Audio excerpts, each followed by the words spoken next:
तारीख 27 ऑक्टोबर. ठिकाण मुंबई भाजपा कार्यालय.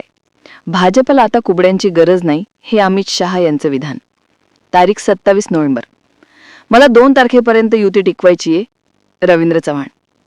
असुविधा. फडणवीस यांच्यासोबत राष्ट्रवादी काँग्रेस आणि शिवसेना कायम राहील असं सुनील देटकर यांचं मे महिन्यातील विधान. आणि त्यानंतर त्याच विधानाचा संदर्भ घेत रवींद्र चव्हाण यांचं विधान की 2 नंबरला किंमत नसते. महायुती अंतर्गत वाद उफाळून आल्यावर एकमेकांवर चिखल जेव्हा उडू लागला तेव्हा मीडियात बातम्या आल्या की आता महायुती फुटते. शिंदे भाजपला नकोसे झालेत. प्लॅन आखले गेले, गेम टाकला गेला. मुंबई महापालिकेच्या निवडणुकीत भाजप शिवसेना एकमेकांविरुद्ध लढणार या चर्चा आणि राजकारणामधून पुन्हा घेतलेलं युटर्न सांगतो की ते काय घडेल याचं काही आलबेल नाही. निवडणूक संपली आणि रवींद्र चव्हाण यांनी युटर्न घेत हेच सांगितलं की निवडणुका झाल्यावर सगळं विसरावं.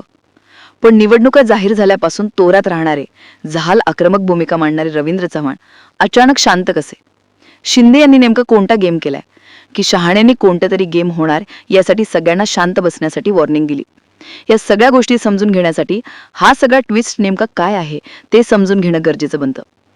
भाजप हा राष्ट्रीय पक्ष आहे, त्यामुळे राज्याचे स्थानिक राजकीय प्रश्नांसाठी दिल्लीचं राजकारण राज्यात चालू शकत नाही. उदाहरणार्थ, उत्तरेतील राज्यात हिंदी भाषा बोलली जाते, त्यामुळे तिच्याबद्दल काही गौरवोद्गार काढले तर दक्षिणेतील राज्यात धुसफूस होते. दक्षिणेतील राज्यातील प्रश्न उचलून धरला तर त्याचा परिणाम उत्तरेला भोगावा लागतो. याचमुळे प्रत्येक राज्यात स्थानिक प्रादेशिक पक्षांना सोबत जुळून त्यांच्या मतात आपला वाटा निर्माण करणं आवश्यक आहे. भाजपनं शिवसेनेसोबत तर काँग्रेस राष्ट्रवादी सोबत अशी मिलीभगत केली. 2020ला शिवसेना आणि भाजप वेगळे झाले.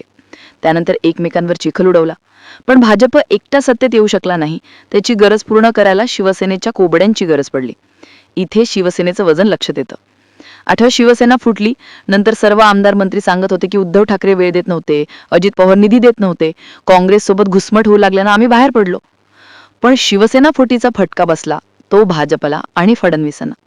उद्धव ठाकरेंनी गद्दार म्हणून शिंदेंना बाजूला फेकून आता तू राहशील नाहीतर मी राहील एवढा टोकाचा विरोध दाखवला. याचं कारण होतं शिवसेनेच्या फिक्स वोटिंग बँकेला भाजपने लावलेला हात. केवळ हिंदुत्वाच्या जीवावर नाही तर शिवसेना या नावावरून भावनिक मतदान देखील तेवढंच असल्याचं भाजपच्या लक्षात आलं. याचमुळे विधानसभेला शिवसेनेला पुढे करत भाजपनं 50 जागा दिल्या तर राष्ट्रवादीला एकूण 7 जागी उभं केलं. निकाल मात्र अपेक्षेपेक्षा वेगळा आल्या आणि शिवसेनेने आपली ताकद दाखवत 50 पैकी 57 जागा निवडून आल्या. तर बऱ्याच ठिकाणी आपल्या बंडखोरांना भाजप विरुद्ध अपक्ष उभे करून भाजपला फटका बसवला. याच मतदानासाठी विधानसभानंतर शिवसेनेला उपमुख्यमंत्रीपद देऊन भाजपने आपला अंदाज घेण्याचा प्रयत्न केला खरा. मात्र तो भाजपच्या अंगलात आल्याचं दिसून आलं. कारण उपमुख्यमंत्रीपदाची शपथ झाल्यानंतर एकनाथ शिंदे यांच्या आणि शरद पवार यांच्या भेटी वाढल्या. तेव्हा नाराज शिंदेंची समजूत घालायला गणपती दर्शनाचा निमित्त करून अमित शहा यांना मुंबईत यावं लागलं. यावरून शिंदे यांची अंतर्गत वर्चस्ववादाच्या लढ्यात आघाडी असल्याचं दिसून आलं. महाराष्ट्रामध्ये स्थानिक स्वराज्य संस्थांच्या निवडणुका जाहीर झाल्यानंतर सर्वच पक्ष मुंबई महानगरपालिकेसाठी धडपड करतात. आतापर्यंत मुंबई महानगरपालिकेवर शिवसेनेचं अस्तित्व होतं.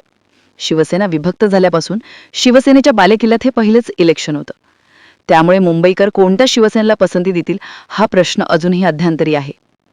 त्यामुळे भाजप मुंबई महानगरपालिका एकत्र आणि इतर ठिकाणी स्वतंत्र लढत असल्याचं जाहीर केलंय. कारण विरोधात असलेल्या महाविकास आघाडीकडे राज ठाकरे आणि उद्धव ठाकरे असल्याने मराठी मतांचं एकत्रीकरण होईल. उर्वरित मुस्लिम आणि दलित मतांवर काँग्रेस वर्चस्व दाखवेल. हेच टाळण्यासाठी भाजपला गरजेचे पडतात ते एकनाथ शिंदे. कारण भाजप हिंदी भाषिक आणि दलित मते घेऊ शकते, तर शिवसेनेच्या नावाखाली मुस्लिम आणि मराठी मतं जी आहेत त्याच्या नावाखाली ठाकरेंसोबत होणारं ध्रुवीकरण थांबवता येऊ शकतं. म्हणूनच शिंदे यांच्याशिवाय मुंबई सेफ नाही हे भाजपच्या लक्षात आलंय. आखलेली गणितं शिंदे दुरावलेले आहेत तर गणितं कोसळू शकतात हे सगळं निश्चित आहे. शिवसेना फोडून कल्याण डोंबिवली महापालिकेत शिंदे यांना रवींद्र चव्हाण यांनी थेट आव्हान दिलं होतं. यामुळे उलट बीजेपीच्या बोर्डवर डिरेक्ट शिवसेनेकडे शिफ्ट झाला. नेते फक्त पक्षात गेले, कार्यकर्ते मात्र शिवसेनेत राहिल्याने भाजपला तेथील मतदार आपल्याकडे येईल याबाबत शंका होती. मात्र याच संधीचा फायदा उचलत कल्याण डोंबिवली महापालिकेत शिंदे यांनी स्वबळावर लढण्याची तयारी केल्याच्या चर्चा ऐकायला आल्या. शिंदे यांच्याशिवाय आपलं अस्तित्व भाजपनं शोधण्याचा प्रयत्न केलाय.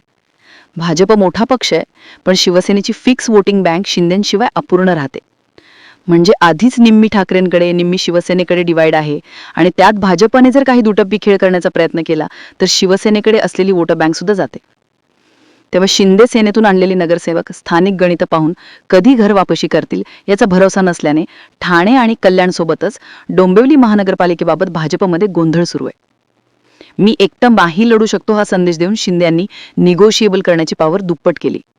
यामुळे भाजप शिंदेशिवाय पराभवाच्या छायेत जाईल हे निश्चित आहे. त्यानंतरचे महत्त्वाचे कारण म्हणजे मुंबई बीजेपीमध्ये वाढलेली अंतर्गत नाराजी. शिंदे यांना जास्त जागा देण्यावरून मुंबई बीजेपीमध्येच असंतोष वाढल्याच्या बातम्या आल्या. तेव्हा बेरजेच्या इंटरनल डायनामिक्सला समजून घेतलं. 50 जागांसाठी सत्तेत दावेदार असतील तर शिवसेनेकडून किंवा अपक्ष त्यांना उभं करता येतं. म्हणजे पडला तर अपक्ष किंवा शिवसेनेचा आणि निवडून आला तर महायुतीचं असं परसेप्शन इथे बिल्ड केलं. नगर परिषद नगरपालिका झाल्यानंतर पंचायत समिती आणि जिल्हा परिषद जाहीर होतात.